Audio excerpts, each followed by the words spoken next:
En la lección de hoy continuamos hablando de las mutaciones, en concreto vamos a hablar de las alteraciones cromosómicas. Las alteraciones cromosómicas, como ya dijimos el último día, son mutaciones que se producen a nivel de la organización del material génico superior, es decir, a nivel de los cromosomas. Suelen producirse al alterar el correcto apareamiento durante la meiosis. Hay algún error cuando se forma la placa metafásica o cuando se está produciendo la anafase, y teniendo como característica fundamental que los portadores de estas alteraciones cromosómicas pues van a disminuir su fertilidad. Estas alteraciones cromosómicas, como ya dijimos, pueden ser de dos tipos. Alteraciones cromosómicas en la estructura del cromosoma, lo que dijimos que se llamaban mutaciones cromosómicas propiamente dichas, y las mutaciones que afectaban al número de cromosomas en el que aparecía, que se llamaban mutaciones genómicas. Luego lo que vamos a estudiar son estos dos grupos de mutaciones, las mutaciones cromosómicas y las mutaciones genómicas. Las mutaciones cromosómicas, como ya he dicho, son mutaciones que afectan al orden lineal de los genes dentro del cromosoma. Son mutaciones que son visibles a microscopía óptica, porque lo que van a faltar son trozos de cromosomas o van a sobrar trozos de esos cromosomas. No nos pasaba como con las mutaciones génicas que acabamos de estudiar, que ahí las mutaciones son puntuales en el orden, número y tipo de nucleótidos, y eso por supuesto no se va a ver a microscopía óptica. Esta alteración lineal en el orden de los genes hace que alteren el apareamiento en la mitosis, el apareamiento en la meiosis, y disminuyen su fertilidad. Y son todos los tipos que tenéis puestos y detallados en este esquema que tengo puesto aquí y que vamos a ir describiendo una a una. Pueden aparecer alteraciones de delección por falta, de inversión porque invertamos el orden, por duplicación porque dupliquemos un trozo de cromosoma, por inserción de otro cromosoma en otro cromosoma distinto o por translocación, por intercambio dentro de los mismos cromosomas. Aquí tenéis un esquema de lo que sería la delección, un esquema de lo que sería la inversión, un esquema de lo que sería la duplicación y aquí abajo tenemos la inserción y la translocación. Vamos a ir repasando uno por uno que son muy fáciles de entender.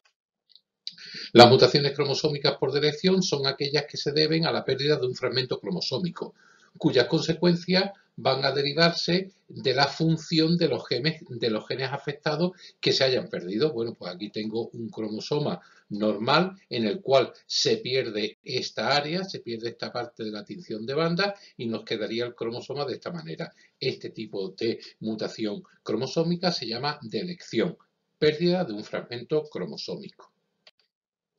La inversión, pues la inversión es un cambio de sentido de un fragmento del cromosoma dentro del mismo cromosoma. Aquí en la imagen lo tenéis muy bien descrito. Lo que ocurre es que veis en la tinción de banda, tengo una banda gruesa, una clara y dos gruesas. Bueno, pues vemos que se invierten y tengo las dos oscuras puestas en la parte superior, después viene la clara y la parte gruesa está en la parte inferior. ¿Qué ha ocurrido? Mire usted que se ha invertido el sentido de un fragmento cromosómico. Dos tipos de inversiones según contengan o no contengan el centrómero. La pericéntrica si incluye el centrómero, la paracéntrica si no lo afecta. Luego tampoco es difícil de entender la mutación cromosómica por inversión.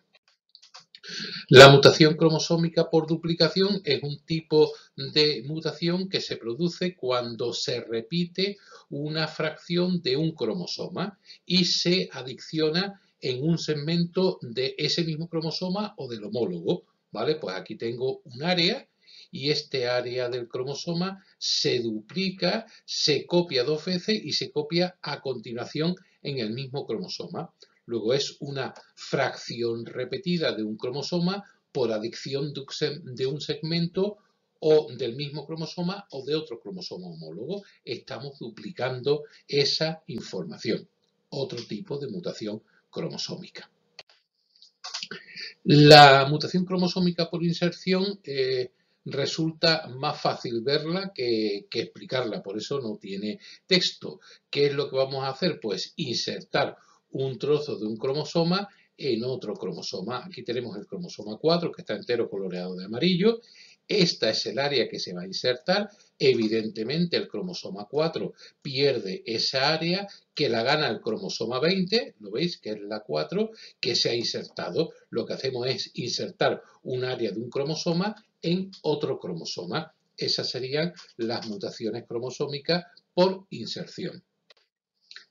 Y por último tenemos las mutaciones cromosómicas por translocación. Son mutaciones que se producen cuando un fragmento de un cromosoma se separa y se vuelve a unir de manera incorrecta, o bien en el mismo cromosoma, o bien en un cromosoma homólogo, se llama recíproca, o bien en un cromosoma no homólogo, pues no recíproca, pudiendo incluso intercambiarse recíprocamente los fragmentos. Mirad, aquí en el esquema está muy bien puesto. Volvemos a tener el cromosoma 4, en esta vez coloreado de amarillo, el cromosoma 20 coloreado de rosita, y lo que ocurre es que se intercambian recíprocamente los fragmentos de información. De tal manera que en la mutación nos vamos a encontrar que el cromosoma 4 ha perdido todo este fragmento que lo ha ganado el cromosoma 20 y el cromosoma 20 ha traslocado, ha transferido ese trozo de información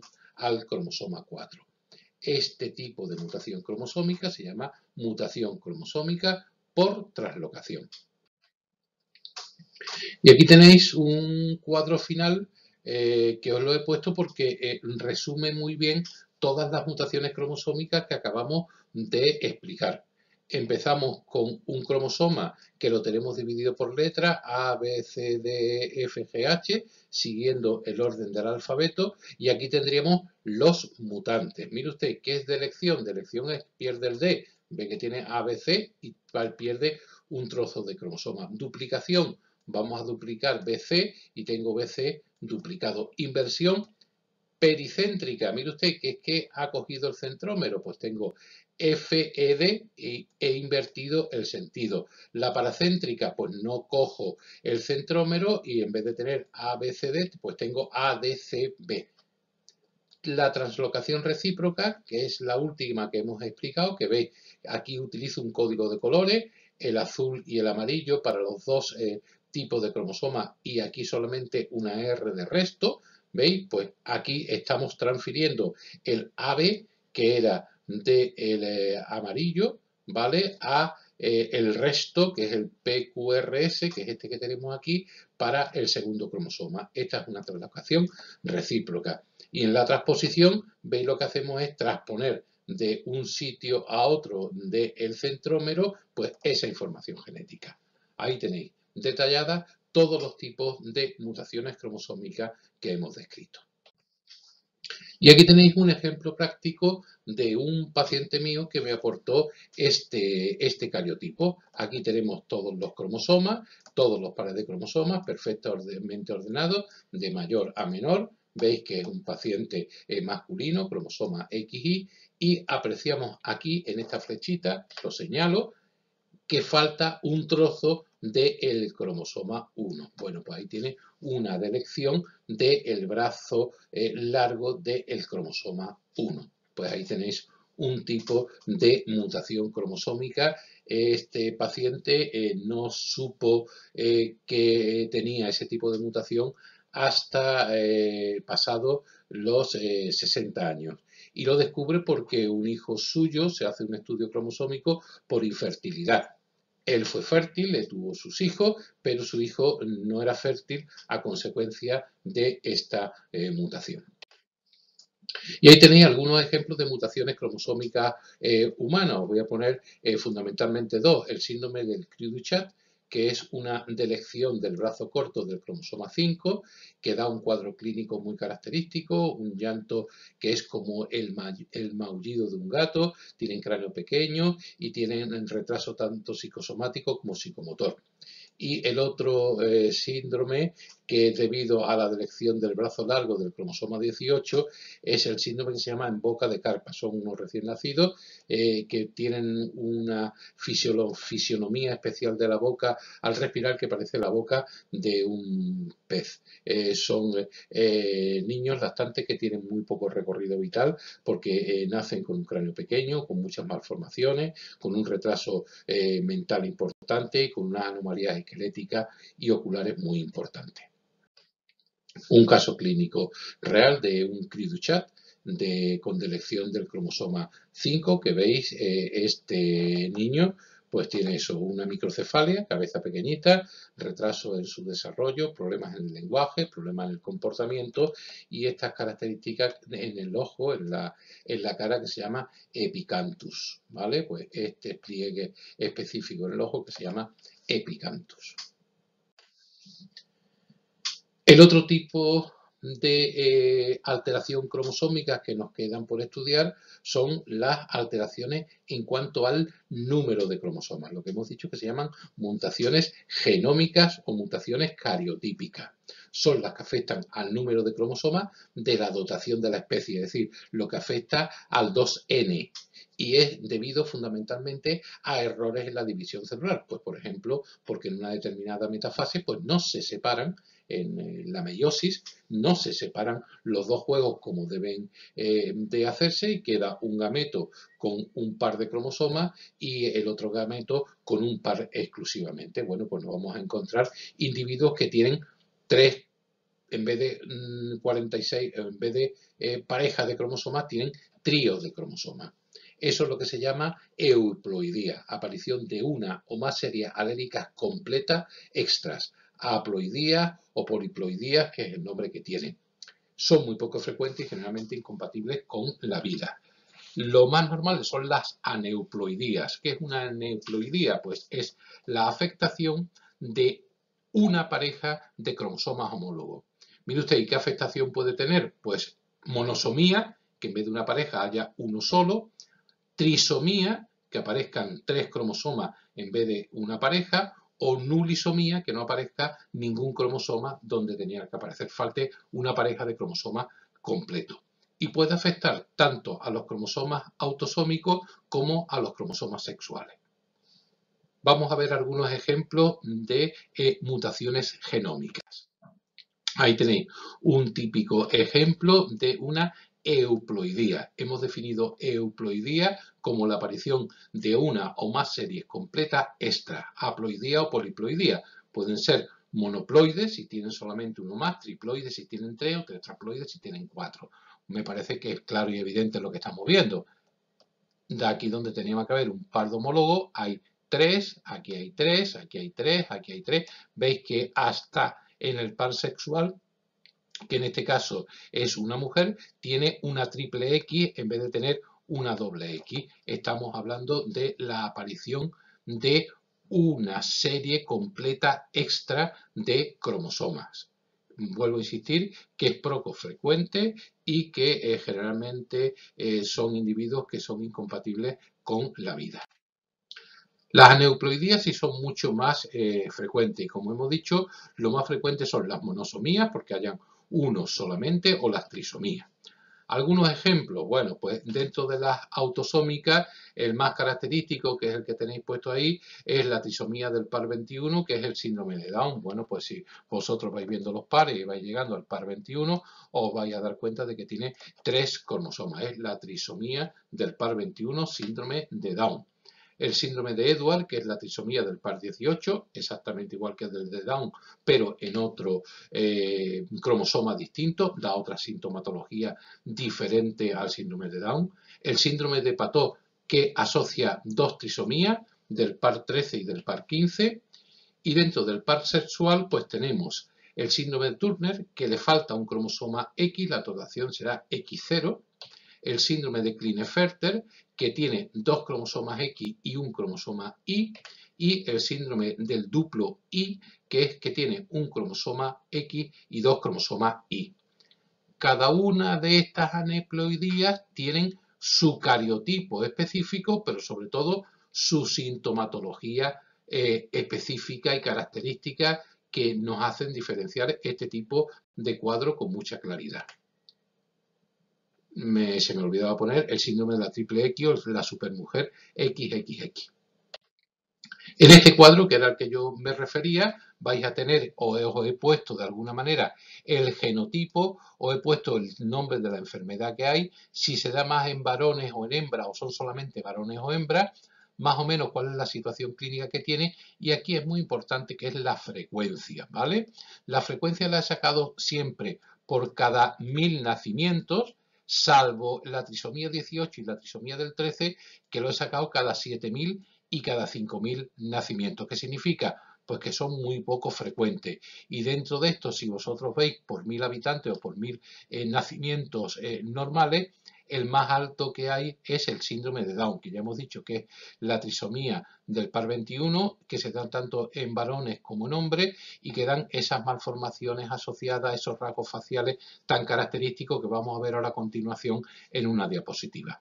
El síndrome de Klinefelter es un varón estéril.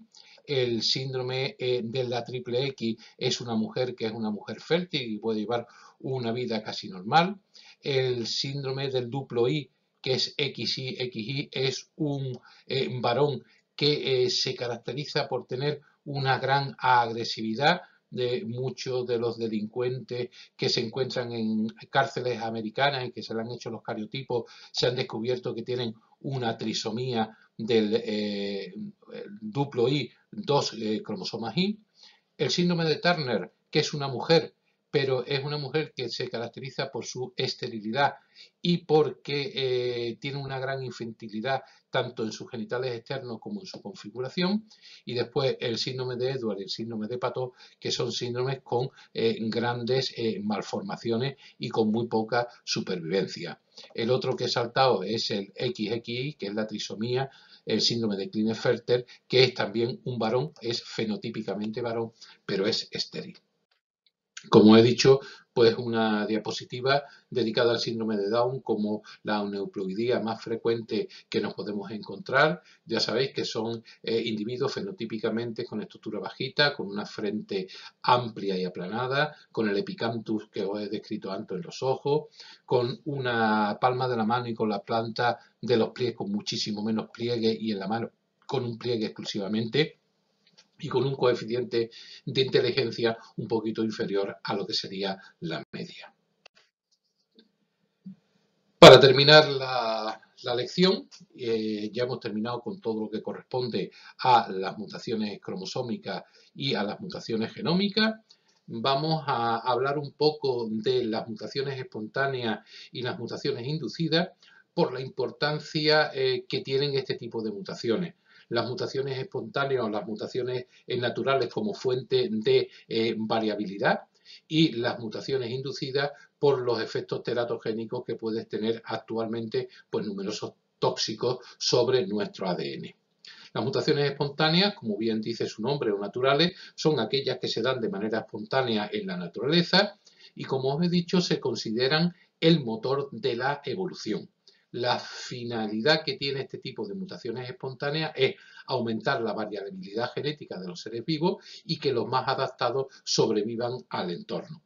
Veremos al final de esta lección un capítulo dedicado en concreto a la evolución. Suelen estar producidas por radiaciones no ionizantes. Y las causas de la producción de estas mutaciones espontáneas pues son prácticamente las mismas causas que hemos estudiado, que ya hemos descrito, que producen las mutaciones génicas. Es decir, se pueden producir por errores en la replicación, es decir, que haya un error en la autoduplicación del ADN. Ya hemos hablado de la transición, transversión y tautomería, que son los errores que se pueden producir al duplicarse, al alinearse las bases nitrogenadas. Hay otras lesiones que en la lección del otro día llamábamos lesiones químicas, o aquí vamos a llamar lesiones al azar del ADN por alteraciones en las bases nitrogenadas, desaminaciones, oxidaciones o despurinizaciones, y los elementos nitrogénicos transponibles, los transposones, que ya hablamos también, que son secuencias de ADN que suelen cambiar de posición dentro del genoma produciendo deleciones y adiciones del gen. Cualquiera de estas causas son las que pueden producir una mutación natural, una mutación que aporte variabilidad genética a los seres y que por lo tanto constituya uno de los motivos de la evolución. Por contra, tenemos las mutaciones inducidas o mutaciones artificiales, que son aquellas que están producidas por agentes mutagénicos. Son determinados agentes que en determinadas circunstancias van a producir lesiones, alteraciones en el ADN. ¿Cuáles podemos considerar agentes mutagénicos? Pues mire usted, son agentes mutagénicos. Existen agentes mutagénicos de tipo químico, existen agentes mutagénicos de tipo físico y existen agentes mutagénicos biológicos. Por ejemplo, algunos retrovirus, algunos adenovirus, el virus de la hepatitis B. Todos esos virus son capaces de producir mutaciones inducidas. O los transposones que ya hemos visto, que son segmentos móviles de ADN, que también se pueden considerar como agentes mutagénicos biológicos. Dentro de los agentes mutagénicos físicos, pues fundamentalmente las radiaciones, tanto las ionizantes como las no ionizantes. Y tenemos también los agentes mutagénicos químicos, sustancias químicas, que muchas de ellas todavía no sabemos qué efectos tienen.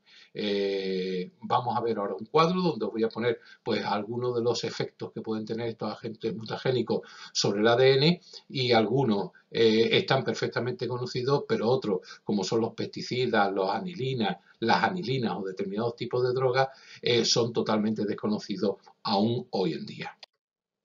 Cuadro prometido, donde tenéis los agentes desnaturalizantes físicos y los químicos. Bueno, pues parece que los ionizantes tipo rayo X lo que hacen es romper la cadena de ADN. Por eso siempre que vais a un servicio de rayos X preguntan si alguien, la paciente se encuentra embarazada y si es un paciente masculino, pues si se le va a radiar la zona testicular, se les pone unas pantallas de plomo para que no altere a los gametos, porque esas radiaciones ionizantes pueden romper las cadenas de ADN. La radiactividad, las radiaciones radiactivas, las partículas alfa y beta, que también rompen las cadenas de ADN, y los rayos ultravioletas no ionizantes, que parecen que alteran a la pirimidina. Y aquí tenéis pues algunos de las sustancias químicas, como los análogos de base, los modificadores de base, los intercalantes del ADN, que pueden producir corrimientos de secuencia o alteraciones puntuales en la unión del principio de equivalencia de Chargaff. Y queda aquí un otras, ¿vale? Donde podemos encontrarnos el amianto, la dioxina, el tabaco, los colorantes, que producen mutaciones somáticas puntuales e inclusive algunas, como el amianto, pues claramente productoras de cánceres, de algún tipo de cáncer. ¿Y qué tipo de lesión producen los mutagénicos químicos sobre el ADN? Pues fundamentalmente va a producir modificación de las bases, es decir, existen mutágenos que modifican las bases induciendo errores en el emparejamiento, es decir, no cumplirían el principio de equivalencia de base de Chargaff, como le ocurre, por ejemplo, a los agentes alquilantes como el ácido nitroso o a los intercalantes. Pueden producir alteraciones en la sustitución de las bases, mutágenos parecidos que reemplazan a la base, por ejemplo, análogos de base como es el bromouracilo en vez de la timina, o daño directamente sobre las bases impidiendo el emparejamiento específico en la replicación. Sea como fuere, estos mutágenos químicos van a producir las alteraciones que ya os he dicho sobre el ADN y ese tipo de mutaciones inducidas que hoy en el medio en el que vivimos pues pueden ser cada día más frecuentes por el contacto que tenemos a muchas sustancias químicas y a muchas sustancias que están siendo introduciendo en nuestra línea, en nuestro hábitat habitual.